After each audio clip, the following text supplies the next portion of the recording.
tous, je suis Guillaume Bernard, le fondateur du SOC, la synthèse opérationnelle du combat au corps à corps, et de la méthode de défense à l'aide d'un stylo tactique, le Tactical Defense Pen.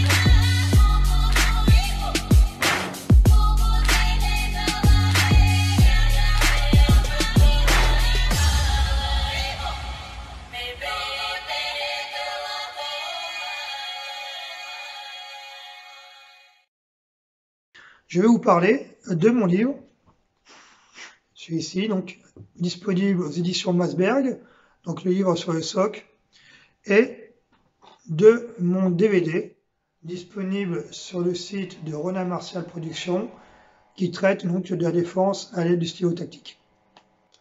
Alors pourquoi j'ai créé ces méthodes de défense? À la base, je suis avant tout un pratiquant.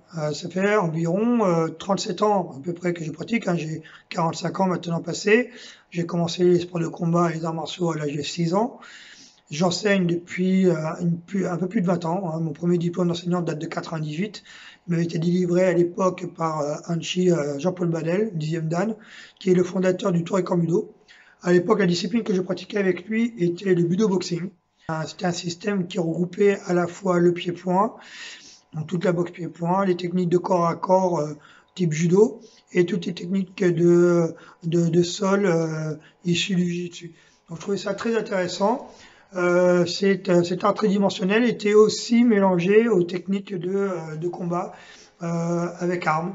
Les armes de Kobudo comme le Ken, le Nunchaku, encore le Tento et autres. Donc c'était une méthode très complète qui m'avait beaucoup plu à l'époque et sur laquelle repose une grosse partie maintenant de mon savoir-faire en matière d'arts martiaux. En 97, je suis parti sur Paris et là la discipline à l'époque qui était je dirais un peu à la mode, c'était la boxe thaïlandaise. Et j'ai eu la chance de pouvoir pratiquer au Sporting Boxing Club de Clé-Souilly en Seine-et-Marne sous l'égide de Grongsak. Grongsak est une légende du monde du Muay Thai, notamment en France. C'est le seul Thaïlandais à jamais avoir été vaincu en France et en Europe, et qui a été 9 fois titré, 9 fois champion du monde, à la fois de boxe thaïlandaise et de dérivés. Mon premier combat dans les sports de combat, mon vrai premier combat, c'était donc un combat de Muay Thai à Paris, dans le 17e. Et ce fut pour moi une vraie révélation. Donc je dirais que juste de l'âge de 6 ans jusqu'à ce moment-là, j'étais plutôt arts martiaux traditionnels. J'ai commencé par le judo, j'ai fait du taïdo, pour citer les plus grosses écoles que j'avais fait, judo, taïdo, karaté et budo boxing, devenu plus tard Tour et Budo. Et ensuite donc les arts martiaux, les sports de combat plutôt, de type pied-point, comme le Muay Thai. Donc, je me suis essayé au Muay Thai, j'ai essayé aussi un peu la boxe française, la savate, dans un club sur Lagny-sur-Marne, qui était mon club. Et de là, après, j'ai beaucoup construit, je dirais, mon pied-point, surtout par rapport à mes acquis sur le budo boxing. Je dirais que à l'époque, je me rappelle, à l'époque, on me disait souvent quand j'allais à un club de boxe pied-point, quel qu'il soit, que j'étais pas vraiment un boxeur de boxe pied-point, mais plutôt un pratiquant d'arts martiaux. Et à contrario, quand j'allais dans un club d'arts martiaux, on me disait que je pratiquais pas les arts martiaux, mais que j'étais plutôt un boxeur. Donc j'avais un style qui était entre deux.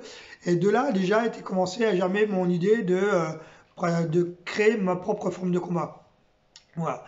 Donc sur les compétitions, j'ai fait quand même beaucoup de compétitions. Je dois avoir à peu près 90 combats, tout confondu derrière moi. Quand je dis tout confondu, ça mélange sur tous les combats, que ce soit en light contact, combat amateur, light contact, en classe C, classe B. Alors à l'époque, même en Muay Thai, classe D, classe C, classe B, classe A.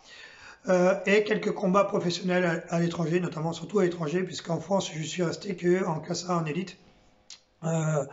Pour des raisons qui me sont propres, hein, et je voyais pas vraiment intérêt d'avoir un statut professionnel ou le statut amateur. Pour moi, c'était exactement la même chose, sauf en termes de championnat où on était casqué ou pas.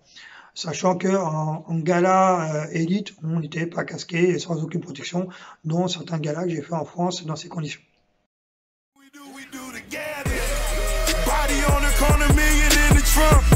7 figures I spend at every other month. Killers on the corner, talents in the clip. Build a palace out in Paris just to fill with bitches. Say my name and I'm coming with the gun squad. Everybody running, homie, is only one gun. Cocaine, white Ferrari, I'm in the fast lane. Every day was life and death, that's when the cash came. Count money, drug residue, even blood on it. He had it driving till I put my cuz on it. Kicking in the door, boy, the suicide squad. Needle in my arm, so I'm do or die for it. Ain't no mercy, ain't no mercy. Huh. Got that purple Lamborghini lurking. Ain't no mercy, ain't no mercy. Huh. Got that purple Lamborghini lurking. Rose. Huh.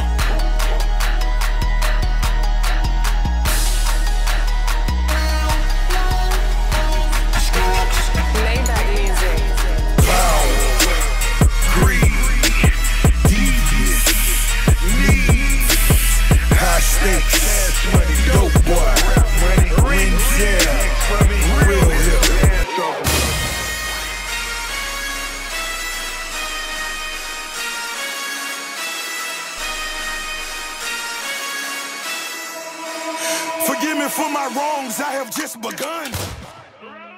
Donc sur mon palmarès sportif, sur l'ensemble des combats, j'ai remporté plusieurs Coupes de France dans différentes disciplines, que ce soit en Torekan Budo, que ce soit en karaté contact, karaté semi-contact, lutte contact.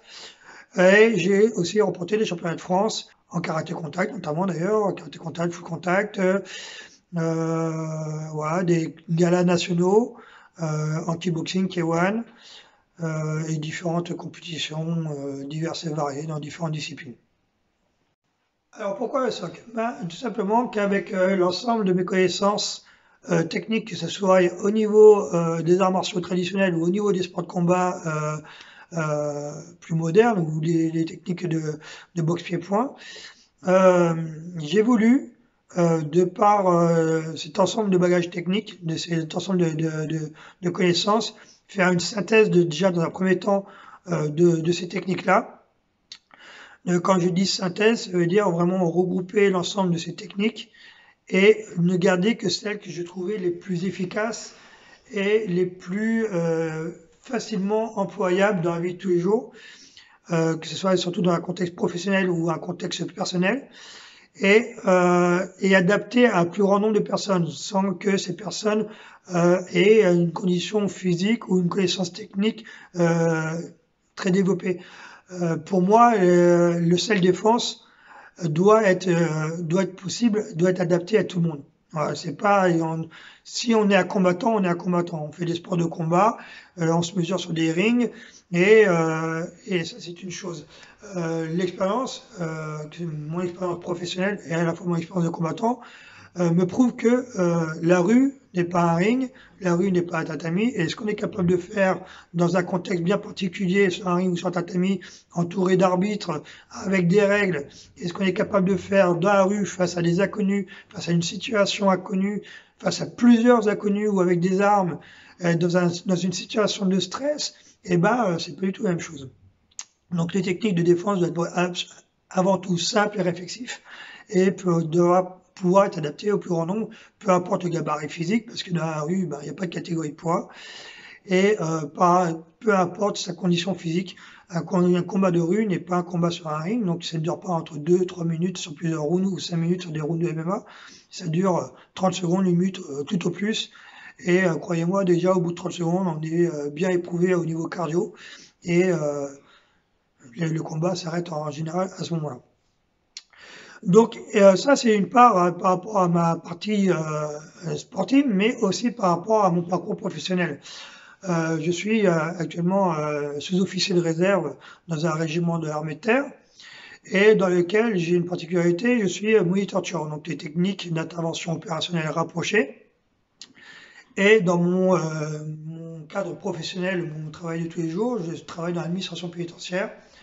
Et là aussi, j'ai été formé sur différentes techniques d'intervention. Avant d'intégrer ces administrations-là, j'ai également travaillé très longtemps en sécurité, que ce soit en boîte de nuit. J'ai fait plus de 6 ans pour tirer en discothèque.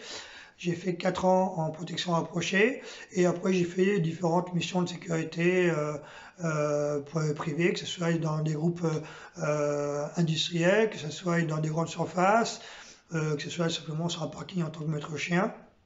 Donc j'ai une connaissance assez globale du matériel de sécurité. J'ai également travaillé en sécurité incendie.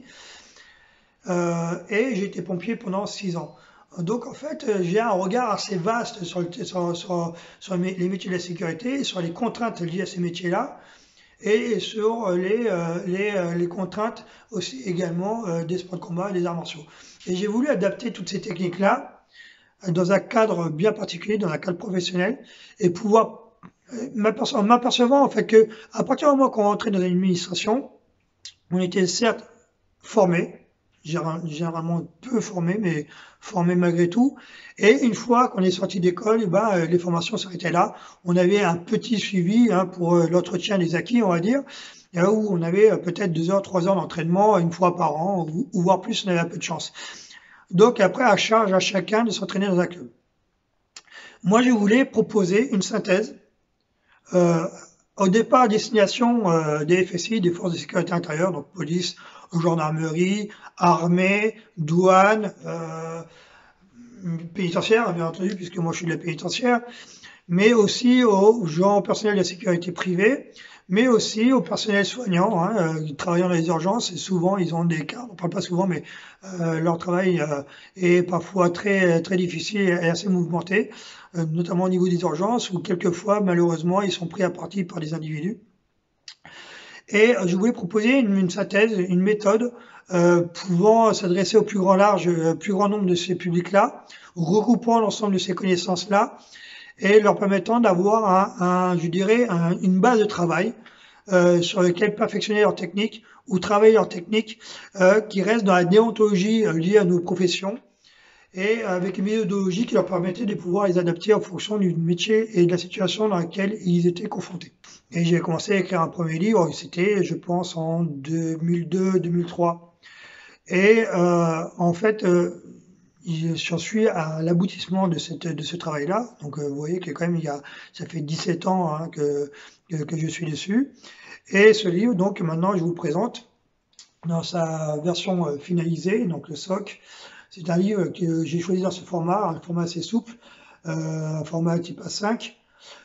Pourquoi ce format-là? Parce que ce que je voulais, c'est que le pratiquant pouvait l'avoir dans son sac de sport et pouvoir l'accompagner dans son sac de sport et pouvoir l'ouvrir à tout moment, que ce soit le pratiquant ou l'enseignant, pour pouvoir rechercher une technique, se répertorier sur une technique et la vérifier dans nos bouquins, de façon à pouvoir la travailler ou l'enseigner au sein du club dans lequel il appartenait.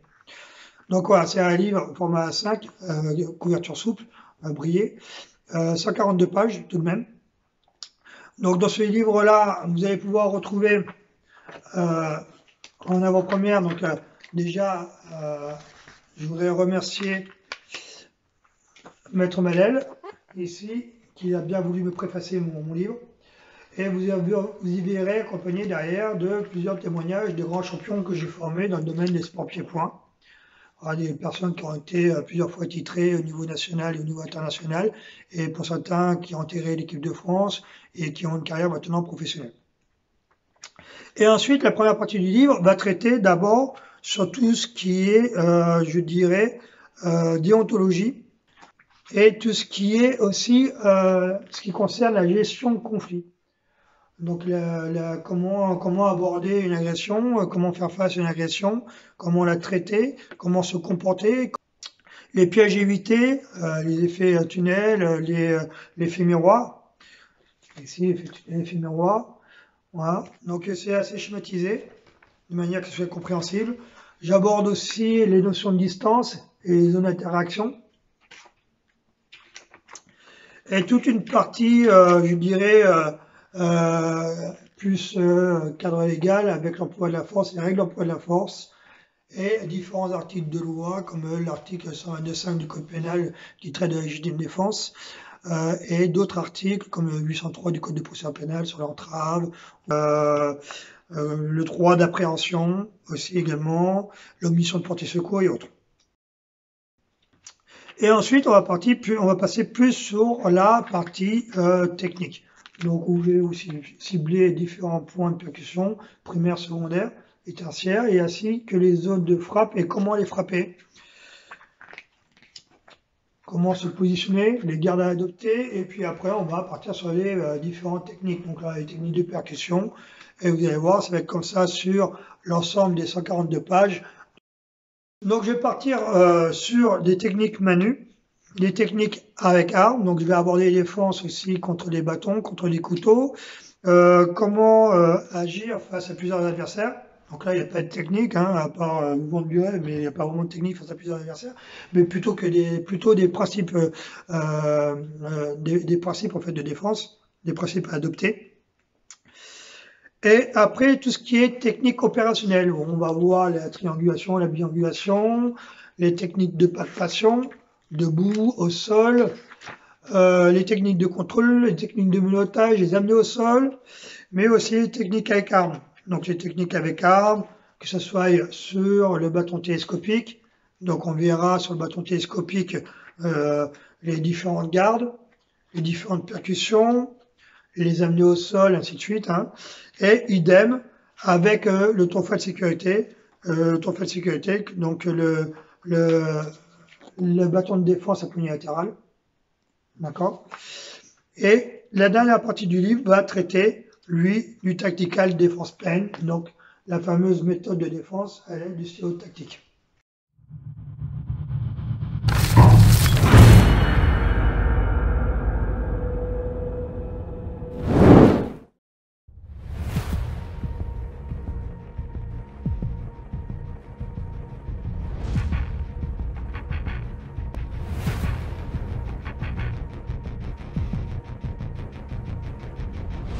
J'ai la force de quoi? C'est bon, je t'en mets. Oh, Ici, faut que je t'aide. C'est le bouton, 1, 2,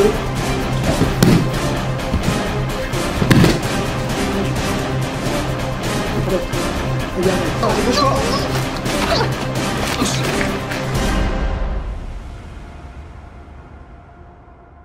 Alors, pourquoi j'avais développé aussi également cette méthode à l'aide du stylo tactique? Tout simplement que avec mon club, l'Urban Défense, qui est situé en Ardèche, on était en partenariat avec le groupement de gendarmerie de l'Ardèche, à l'issue d'un stage qu'on avait organisé sur du self-défense féminin, et notamment contre les violences conjugales. On avait fait ça le jour de la journée nationale contre les violences conjugales, et donc à l'occasion, on avait invité le commandant du groupement de gendarmerie de l'Ardèche et la présidente du SDIF d'Ardèche à venir à ce stage, à se joindre à nous, de façon à voir ce qu'on faisait, ce qu'on proposait, et à intervenir aussi avec nous et expliquer les démarches aux personnes qui étaient victimes de violences, ce qui est leur droit et leur devoir. À l'issue de ce stage, qui avait beaucoup plu, le commandant nous a invités à participer donc sur des journées qu'ils organisaient avec la gendarmerie 2 fois par an, la journée Victime ne stoppe plus jamais, qui est une journée qui est dédiée à la lutte contre les violences conjugales et où j'intervenais en tant qu'expert en technique de défense. Et lors de ces journées-là, on m'avait demandé de former les gens à se défendre à l'aide d'objets visuels. Donc des objets visuels, des objets de la vie de tous les jours. Donc là, je réfléchissais et je m'étais dans un domaine où la violence conjugale, je ne connais pas vraiment. Et je me dis, bon, si je connais bien ce que c'est une agression à l'extérieur, je connais un peu moins bien comment ça se passe dans un domicile. Et donc j'ai essayé un peu de me projeter, de faire des recherches par rapport à ça. Et alors, les objets usuels, bah, ce qui nous vient tout de suite à l'idée, c'est on prend un couteau, une fourchette, un verre, une bouteille, sauf que là, ça devient des armes par destination, hein. Si vous portez quelqu'un qui vous a giflé avec un couteau, vous lui portez dans le cou, ou un verre, vous lui cassez, ou une bouteille, vous lui cassez sur la tête, et vous l'entaillez sévèrement, et ça devient une arme par destination. Et au niveau de la JT-Défense, à savoir une riposte nécessaire, simultanée et proportionnée à l'agression, ça peut être discutable face à un tribunal. Donc si je vais me projeter un petit peu dans une violence conjugale, je me dis, bon, en cas de violence conjugale, qu'est-ce que est la première réaction de la victime, de la femme? De la femme ou de l'homme, parce que ça va dans les deux sens. Mais la première réaction de la victime, c'est de prendre la fuite. Enfin, j'imagine, c'est au moins de prendre la fuite, c'est de se enfermer dans une pièce, dans une chambre, dans une salle de bain, dans un WC, ou aller se réfugier chez les voisins. Donc, qu'est-ce que va faire l'agresseur? C'est de l'en empêcher. Et pour l'empêcher, il va la saisir. Et donc moi, ce que je voulais, c'est permettre à la victime de pouvoir s'échapper, se défaire de cette saisie-là, sans avoir une connaissance physique, une connaissance technique accrue ou un conditionnement physique hyper développé, ce qui est rarement le cas. Et donc je me dis, tout le monde a un stylo avec soi. Tout le monde a un stylo avec soi, puis en plus, un stylo, c'est très facile d'avoir sur soi en permanence et de pouvoir utiliser ce stylo pour pouvoir se défaire d'une saisie. Alors, mes premiers stages, je les avais fait avec mes premières interventions lors de ces journées, je les avais fait avec des stylos Bic tout à fait classiques, hein, où j'avais scotché, je me rappelle, les capuchons, de manière que les personnes ne se blessent pas avec la pointe. Et on avait au préalable, avec mes élèves, travaillé sur des techniques de pression avec ces stylos-là, de manière à faire lâcher les saisies. Et on s'est aperçu que c'était vraiment très douloureux, notamment les pressions qui sont le dessus des mains, sur les parties osseuses, étaient vraiment très douloureux et que personne n'arrivait à maintenir sa saisie si on utilisait ces stylos-là. Et donc après, j'ai fait des recherches sur Internet et j'ai vu qu'il y avait beaucoup de choses qui étaient proposées avec ces stylos-là, mais en réalité, il n'y avait pas réellement de méthode vraiment développée ou déposée par rapport à ça. Et donc, j'ai eu l'idée de concevoir une vraie méthode en m'appuyant sur mes connaissances que j'avais déjà en termes de sport de combat et de self-défense d'arts martiaux traditionnels, et notamment par rapport à plusieurs stages que j'avais fait avec Jean-Paul Banel, toujours, sur le Kyujo-Jitsu. Je me suis appuyé beaucoup avec son travail, son enseignement, pour essayer de trouver les points sur les méridiens énergétiques qui étaient pour moi le plus facilement accessibles, les plus douloureux et qui pouvaient être employés de façon assez réflexive, peu importe la tenue vestimentaire, hein, si la personne a un gros blouson, ou peu importe sa corpulence, si la personne a été excessivement gras ou excessivement musclée. Alors les points de pression sur les dessus des mains ont été vraiment indéniablement hyper douloureux et très facilement utilisables et surtout insoutenables pour n'importe qui. Les points sur le corps étaient un peu plus compliqués. Donc néanmoins, j'en ai ciblé quelques-uns et ça fonctionne assez bien. Alors pour être sûr que c'était vraiment douloureux et que ça marchait, je les ai essayés sur moi, tout simplement. Je les ai essayés sur moi et j'ai retenu ceux qui me créaient une douleur qui était insupportable. Ceux qui me faisaient mal, mais où je sentais que je pouvais maintenir, et ceux-là, on les a effacés. Alors ce stylo, c'est celui-ci. Voilà, je vous montre un stylo tactique. Donc c'est un stylo qui a un corps métallique, donc il est un peu plus large, hein, il est à peu près la largeur d'un stylo 4 couleurs en fait. Le corps est en aluminium, hein, c'est un alliage aluminium, donc assez dur. Et la pointe, la particularité, c'est ça, c'est cette pointe brise-vitre. Et avec cette pointe brise-vitre ici, donc du coup, c'est avec cette partie-là que vous allez pouvoir percuter ou presser sur certains points et pouvoir vous faire lâcher vraiment de façon efficace une saisie sans aucune connaissance particulière des arts martiaux ou d'entraînement particulier. Et je dis vraiment, cette arme-là, elle est vraiment efficace à 100% sur les saisies. Je dis pas, c'est une arme qu'on doit employer pour se défendre et percuter. Pour moi, c'est une arme, c'est une deuxième arme. Votre première arme, pour moi, c'est la fuite, tout simplement. Ensuite, si vous n'avez pas le choix, et ce sont vos techniques, vos techniques que vous avez appris, qui sont vraiment là, qui font partie de vous, vos réflexes, d'accord? Et ensuite, vous pouvez utiliser cette arme-là en cas où, mais pas en premier lieu. Hein, c'est plutôt vous le gardez dans votre poche et si ça tourne mal, vous la sortez en dernier escient. Et là, si votre vie en dépend, vous pouvez toujours percuter au niveau de la mâchoire. Attention aux yeux, bien entendu. Hein, là, au niveau de la mâchoire, forcément, vous allez avoir du dégât.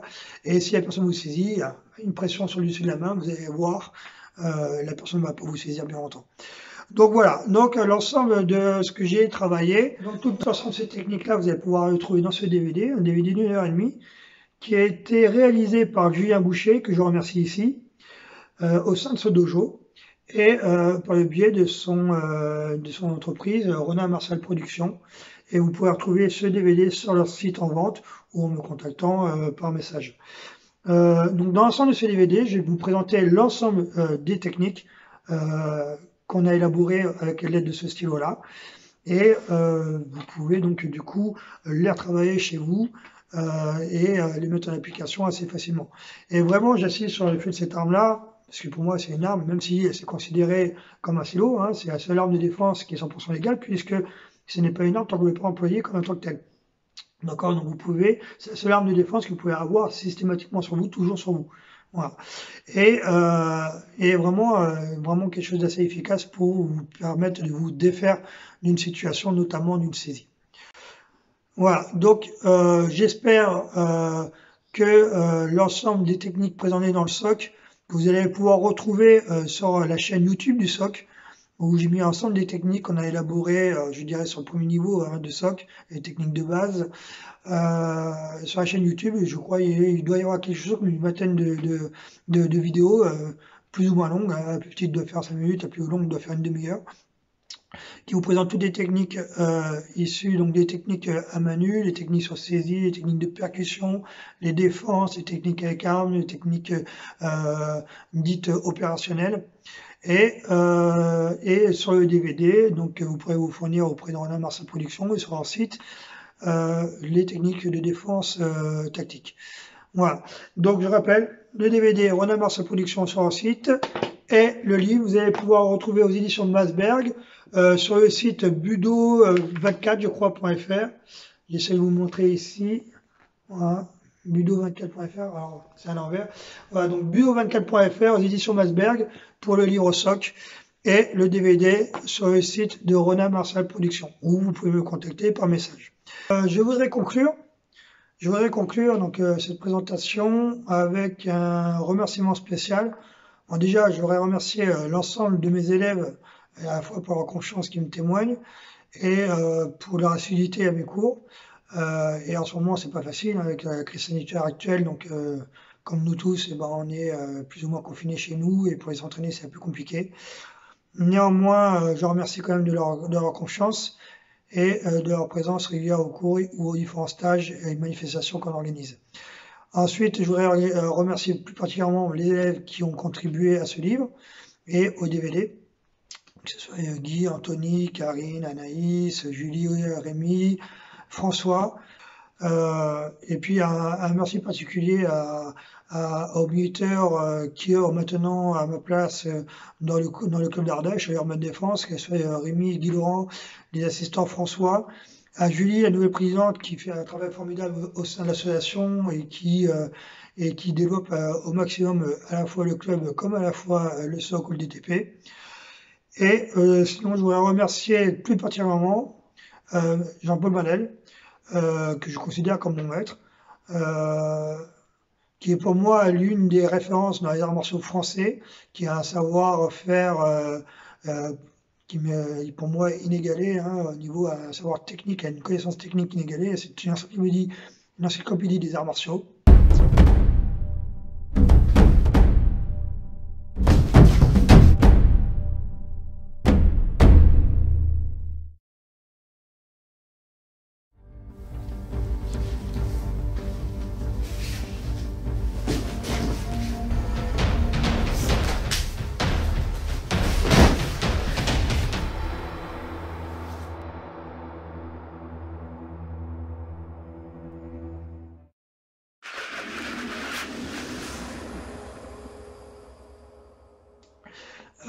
J'ai fait une petite dédicace spéciale à la fin de mon livre.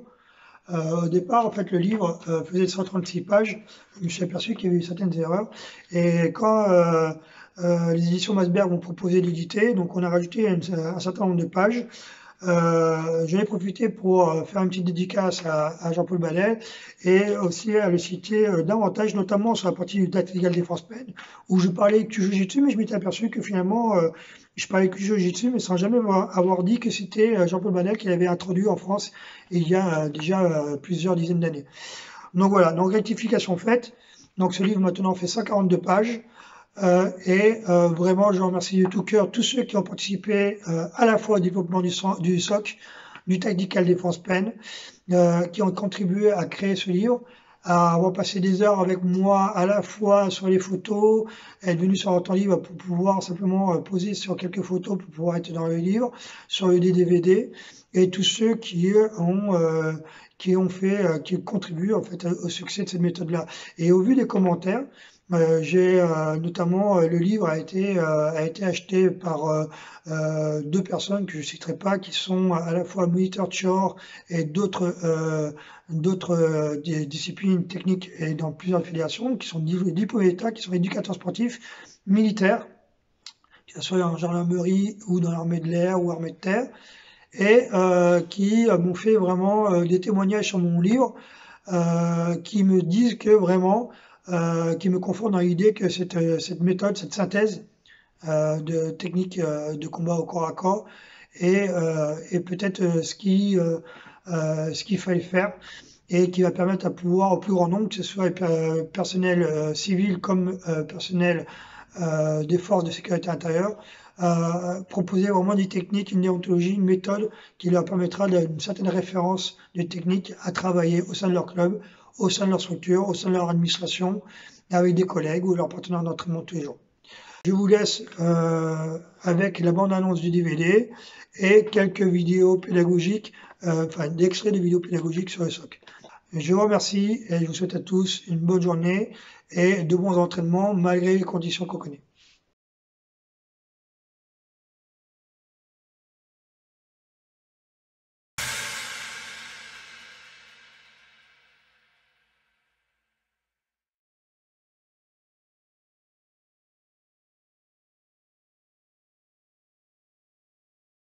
Donc là, ce qu'on va vous démontrer dans un premier temps, ce sont les saisies sur les défenses sur saisie de poignet. Donc un individu masculin face à un agresseur masculin, on ne va pas l'agresser de la même façon qu'un individu masculin sur une personne, sur une féminine. Notamment, donc c'est les saisies de poignet, les agressions sur les saisies de poignet, ce sont plus les féminines qui sont concernées par ce type d'agression. Notamment, on imagine, c'est pour contextualiser, on imagine qu'on est dans le milieu de la nuit, on est dans une fête, on est dans une discothèque, peu importe, et on a une personne un peu insistante qui veut nous demander de venir danser avec assistance avec nous, boire un verre avec nous, nous suivre, le cas échéant, et on n'est pas d'accord. On va faire lâcher prise rapidement à l'individu et prendre de suite de la distance de façon à éviter le conflit, à générer un conflit beaucoup plus important. On va, par cette technique-là, éviter de percuter la personne, parce que forcément, on va le mettre en colère, il y aura une réaction. Là, il s'agit juste de faire lâcher prise et prendre de la distance le plus rapidement avec la personne. Donc il y a deux temps, il y a un temps de défense, de faire lâcher prise, et il y a une verbalisation aussi également, où on va demander à l'individu, monsieur, je vous prie de ne pas me toucher, monsieur, gardez vos distances s'il vous plaît, je suis avec des amis, je vais rejoindre mes amis. Par exemple, d'accord, si on est par exemple dans le type de scène que j'ai décrit précédemment. Donc là, la saisie va être une saisie simple, donc c'est-à-dire c'est la main qui vient saisir le bras du même côté. Le stylo étant dans la poche, donc il est facilement accessible, on va venir plaquer dans un premier temps le tranchant de la main sur la main et l'utiliser pour faire un levier avec le stylo et rentrer la pointe du stylo dans la main, faire un mouvement dégageant vers l'intérieur. Donc il vient saisir le poignet, je sors le stylo, je plaque et j'écarte la main vers l'intérieur. Et je vais faire un ou deux pas de retrait pour prendre la distance de suite. Voilà. Donc là, on voit vraiment qu'avec la saisie du stylo, avec la pointe du stylo, la douleur est telle sur la main, surtout sur la partie osseuse ici. Le premier point qui va se passer,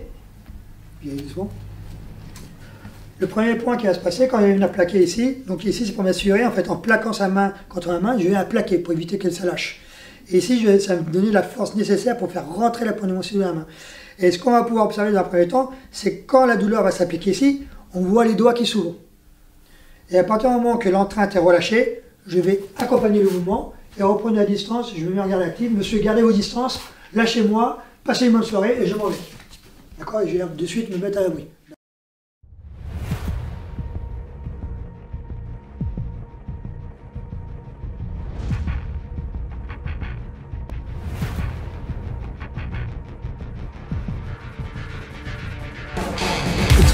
Encore une fois, coup directeur.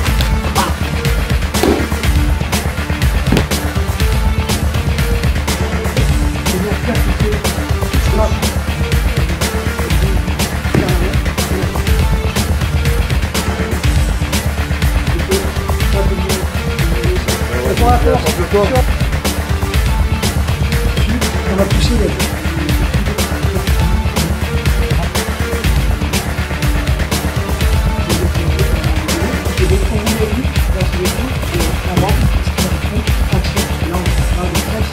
Là, on va les